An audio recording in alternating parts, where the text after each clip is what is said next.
என் கூட பிறந்த அண்ணனா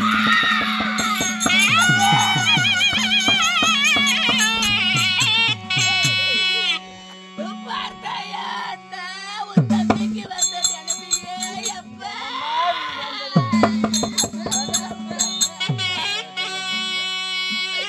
ஒரு சீட்டு எழுதியிருந்தா சிட்டா பறந்து சிரமத்தை தீர்த்திருப்பேனே. கடுதாசி எழுதியிருந்தா தாத்தா பறந்து உன் கஷ்டத்தை தீர்த்திருப்பேனே. தங்கா உனக்கு என்னம்மா விதி இருந்தது? என் கூட பிறந்த ரத்த பாசமே.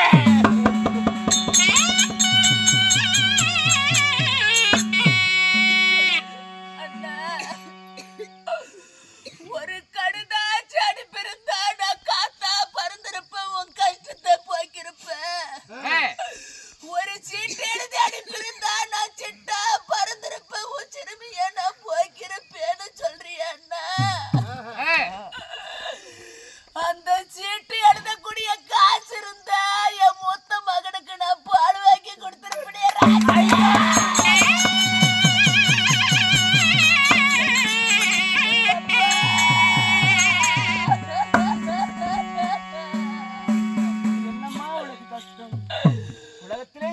செய்ய முடியாத பணிகளை செய்து உனக்கு நான் அனுப்பினேனே.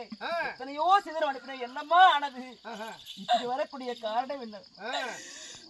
தங்கையாகப்பட்டவள் தரையில் நடந்தாள், பாதம் மண்ணாகிவிடுமே என்று சொல்லி நீ என்ன தங்கத்தட்டால நடுப்பலைக்கிணைய ராஜனே.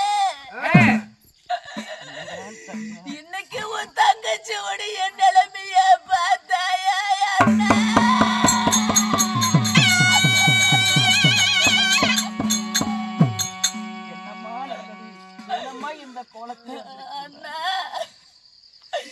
இந்த 12 ஓர்வரிடம் பாராய் மழை இல்ல. அப்படி மழை இல்லாத காரணத்தால் தங்க நகைகள் எல்லாம் தவிட்டுக்கு விலை மதித்தோம், வெள்ளி நகைகள் எல்லாம் இரவுக்கு விலை மதித்தோம். அத்தனையும் குடிமக்கள் குடிமக்கள் என்று குடிமக்களுக்கே அள்ளி அள்ளி கொடுத்து விட்டார் என் சுவாமி. நம்ம 7 மக்கள் இருக்கிறாங்க. நம்ம மக்கள் நாளைக்கு எப்படி பொழைப்பாங்க, எங்க போவாங்க என்று என் சுவாமி எண்ணி பார்க்கவில்லை. அத்தனையும் தோற்று விட்டு அண்ணா, இன்னைக்கு இந்த காசிமா நாட்டுல என் மக்க அம்மா பாலுக்கு சக்கரை வேணுமென்னு கேட்ட என் மக்க இன்னைக்கு கஞ்சிக்கு உப்பு இல்லைன்னு கேக்குது அண்ணா.